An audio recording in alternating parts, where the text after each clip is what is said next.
আসসালামু আলাইকুম রহমতুল্লাহ। নির্বাচনের পরের দিনই ভিপি নুরের দল একই করল, চমৎকার দৃশ্য।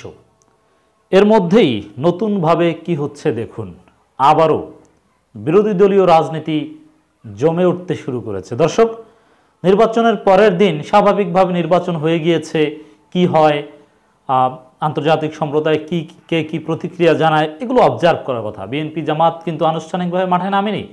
জামাত ইসলামী সংবাদ সম্মেলন করছে, বিএনপি বিভিন্ন তথ্য উপাত্ত দিচ্ছে, প্রেস বিজ্ঞপ্তি দিচ্ছে, সংবাদ সম্মেলনও করছে, মঈন খান বা এরা নতুন কর্মসূচিও দিচ্ছে। কিন্তু না, গণ অধিকার পরিষদ, ভিপি নুরের দল, তারা নির্বাচনের দিন যেরকম মাঠে ছিল, নির্বাচনের পরের দিনও মুখে কালো পতাকা বেঁধে রাজপথে নেমে গিয়েছে। রাজপথে আরও অনেকেই নেমেছে। গণ অধিকার পরিষদের রাজপথে নামাটা দৃষ্টি আকর্ষণ করতে পেরেছে এবং এটা ছিল অসাধারণ, চমৎকার দৃশ্য ছিল।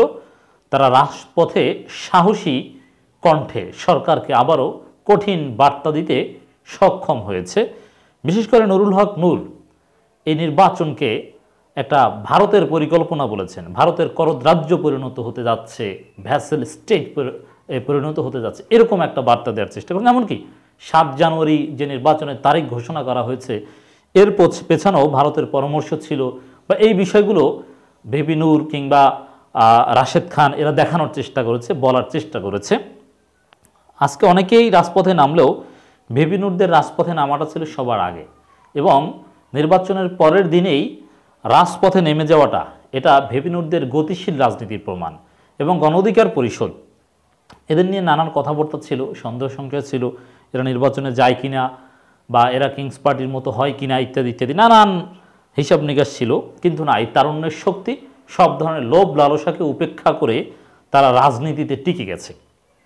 আমি এই বিষয়টা আলাদাভাবে আলোচনা করছি এই কারণে যে নির্বাচনী ফাঁদে এই তারুণ্যের প্ল্যাটফর্ম গণ অধিকার পরিষদের 2 গ্রুপের এক গ্রুপও ফাঁদে পা দেয়নি। এবং এই গণ অধিকার পরিষদ কিন্তু রাজপথে শুধু চরমনাইয়ের মতো কথা না, কাজে ভূমিকা রাখতে পেরেছে এবং সবার আগে অনেক ক্ষেত্রে রাজপথে নামতে পেরেছে।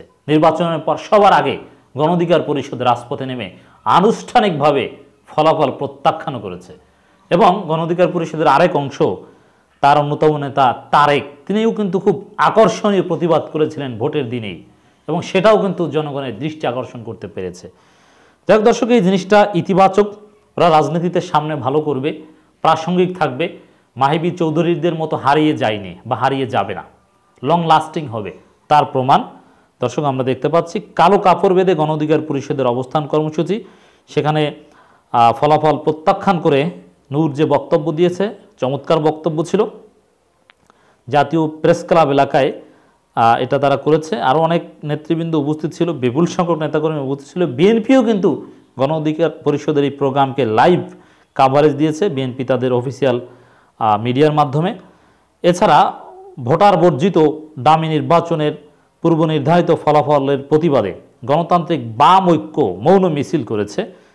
এটাও আমি এই মুহূর্তে চমৎকার কর্মসূচি হিসেবে দেখব, যে এটা পরিকল্পনা করে যুগপৎভাবে যে করা হয়েছে তা নয়, কিন্তু তারা ফলাফল প্রত্যাখ্যান করে মাঠে নামতে পেরেছে। That's important, significant.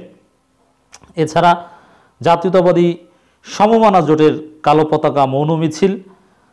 এছাড়া মানে তারা এই একটা কথা বারবার বলার চেষ্টা করছে, ভোটার বর্জিত ডামি নির্বাচনের পূর্ব নির্ধারিত ফলাফল প্রত্যাখ্যান করে গণতান্ত্রিক বাম ঐক্যের মৌন মিছিল। এছাড়া আমরা দেখতে পাচ্ছি দর্শক, আরও ছোট ছোট কয়েকটা সংগঠন রাজপথে নেমেছিল। সেখান থেকে একটা বার্তা দেওয়া হয়েছে, দ্যাটস ভেরি ইম্পর্টেন্ট।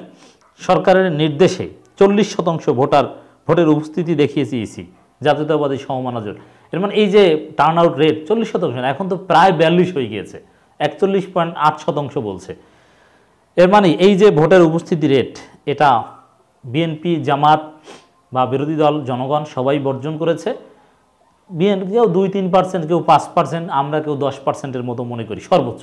আমার মনে হয় যে আমি সর্বোচ্চ মনে করি 10-12% হতে পারে।